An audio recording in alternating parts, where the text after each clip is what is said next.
जो बढ़ गया है, तो 10% जो बढ़ा तो 60% हो गया। तो अब तो कम से कम 60 को भी बढ़ा करना चाहिए, क्योंकि ओबीसी इतना बड़ा समाज है और इसके साथ अगर अन्याय हो रहा है तो हम लोग ओबीसी समाज के लोग इसको बर्दाश्त नहीं करेंगे। उसमें कई जातियां हैं, हजार जातियां हैं ओबीसी का, इसमें मुसलमान भी आते हैं, उसमें बहुत से जाति है जो राज्य में है, लगभग कई सौ जातियां हैं। तो सारे को मिलाकर के 14% जो है बहुत कम है।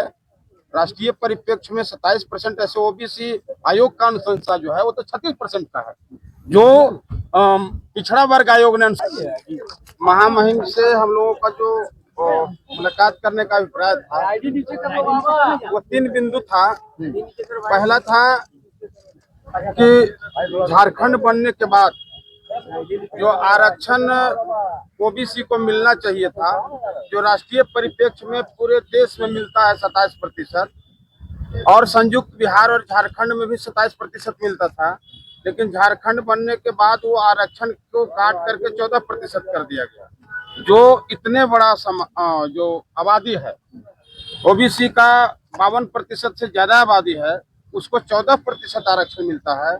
अनुसूचित जाति को, जिनका आबादी यहाँ लगभग 13% है, उनको 10% मिलता है, और जिनका आबादी 25% है, 26% है, उनको 26% मिलता है। तो हमको कोई विरोध नहीं है, उनको 26 मिलता रहे, लेकिन हम लोगों को जो आरक्षण काटा गया है 27% से काट के 14% किया गया है, जो राष्ट्रीय परिप्रेक्ष्य में 27% आरक्षण लागू है, वो झारखंड में भी लागू होना चाहिए, जो बिहार में भी मिलता है, अन्य राज्यों में भी मिलता है। दूसरा है हम लोगों का मुद्दा, अनुसूचित जाति को भी 12% आबादी जो है 12% आरक्षण का अनुशंसा किया गया। ओबीसी को भी 27% अनुशंसा किया गया। अभी राज्यपाल महोदय से हम लोग बात किए तो ये अनभिज्ञ थे। इनको पहले के राज्यपाल महोदय के समय में 2022 में, जैसा कि उनको बताया गया कुलकर्णी जी के द्वारा, कि 2022 में आया था तो हम लोग राष्ट्रपति को भेज दिया है, लेकिन उसमें संशय यहाँ उत्पन्न हो गया कि अपना आरक्षण भी वो 6% बढ़ा लिए। 27% इधर तो किए, लेकिन 6% बढ़ा लिया। इस वजह से राष्ट्रपति महोदय शायद उस पर विचार नहीं कर रहे हैं। तो पुनः हम राज्य सरकार से मांग करते हैं कि पिछड़े वर्ग को 27% आरक्षण राष्ट्रीय परिप्रेक्ष्य में जो मिलता है वो झारखंड में भी मिलना चाहिए, और अनुसूचित जाति को 12% आरक्षण मिलना चाहिए। और हमारे यहाँ पलामू और गढ़वा में कुड़ुख भाषा और नागपुरी भाषा नहीं बोला जाता है, तो वहाँ के प्रतियोगी परीक्षाओं में अनिवार्य किया गया है। तो वहाँ के बच्चे जो कुड़ुख और नागपुरी भाषा नहीं जानते हैं, वो अगर एग्जाम देते हैं तो फेल कर जाएंगे, और जिले के बाहर के लोग जो नागपुरी और कुड़ुख भाषा जानते हैं वो उसमें पास करेंगे तो नौकरी तो उनको मिलेगी। तो हम लोगों ने ये आज मांग रखा है सामूहिक रूप से कि जो झारखंड में जो सरकार के द्वारा जो थोपा गया है पलामू और गढ़वा में, उसको हटा करके वहां पर हिंदी बोला जाता है, भोजपुरी और मगही बोला जाता है, तो इस भाषा को अनिवार्य किया जाए। तो ये 3 मांग थी, और तीनों मांग पर हम लोगों ने राज्यपाल महोदय का ध्यान आकृष्ट कराया है, और बड़े गंभीरता से इन्होंने सुना और अनभिज्ञता जाहिर किया कि 14% कैसे मिलता है। तो बोले वो जो उनके कुलकर्णी जी, वो बोले कि पहले से ही ये है। हम बोले कि झारखंड बनने के बाद 14% हम लोगों को हुआ है। बिहार में हम लोग 2000 के पहले 15 नवंबर 2000 के पहले 27% मिलता था। बिहार बनने से अलग होने के बाद झारखंड बना, तब 14% हुआ है।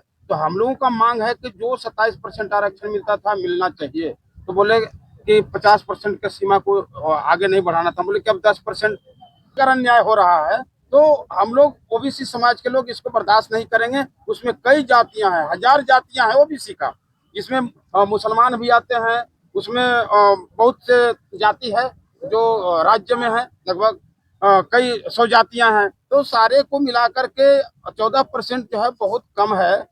राष्ट्रीय परिप्रेक्ष्य में 27% ऐसे ओबीसी आयोग का अनुशंसा जो है वो तो 36% का है। जो पिछड़ा वर्ग आयोग ने अनुशंसा किया है वो 36% किया है, लेकिन हम लोग 27% मांग रहे हैं कि कम से कम 27 तो मिलना ही चाहिए हर हाल में।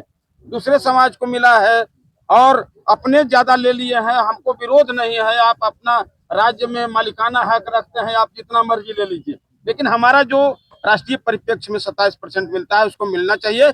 अगर नहीं लागू हुआ तो हम लोग चरणबद्ध आंदोलन करेंगे और आने वाले दिन में राजभवन के सामने अनिश्चितकालीन हम लोग पिछड़े समाज के तमाम लोग और दलित समाज के जो अनुसूचित जाति के लोग हैं वो तमाम लोग यहाँ पर हम लोग भूख हड़ताल पर बैठेंगे और ये हंगर स्ट्राइक जो होगा वो बेमियादी चलेगा। जब तक आरक्षण की व्यवस्था नहीं बना दी जाएगी तब तक हम लोग भूख हड़ताल पर बैठेंगे। और आज आपके माध्यम से, आपके चैनल के माध्यम से हम चेतावनी देना चाहते हैं सरकार को और केंद्र सरकार को भी चेतावनी देना चाहते हैं कि आप झारखंड के जो पिछड़े वर्ग के लोग हैं उन पर अविलंब आप जो है अपना दृष्टिकोण साफ करें और यहाँ पिछड़े वर्ग को 27% आरक्षण मिलना चाहिए।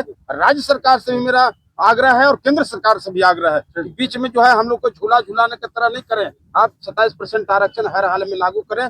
वैसे हम लोग इस लड़ाई को व्यापक करने जा रहे हैं। हर जिले में अपने पिछड़े वर्ग को संगठित करके हर जिले में हम लोग उनको धरना प्रदर्शन के माध्यम से सरकार का ध्यान आकृष्ट कराएंगे और फिर मुख्यमंत्री जी के पास भी हम लोग डेट लेकर के उनसे हम लोग तिथि तय करा करके और उनको भी हम लोग ज्ञापन देने का काम करेंगे कि आप मुख्यमंत्री जी पुनर्विचार करिए आप इस पर और एक बार आप सरकार के माध्यम से केंद्र सरकार को आग्रह करिए।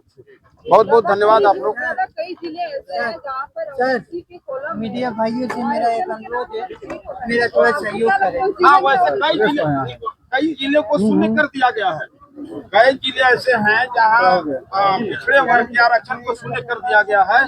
ये सरकार के जो है विसंगति है, ये सरकार के जो है गलत नीति है। तो हम चाहते हैं कि जो अन्य जिले में जहाँ पर ओबीसी के आरक्षण को शून्य कर दिया गया है वहां पर ओबीसी को 27% आरक्षण मिलना चाहिए। हम इसका पुरजोर वकालत भी करते हैं और इसकी लड़ाई को भी हम लड़ेंगे।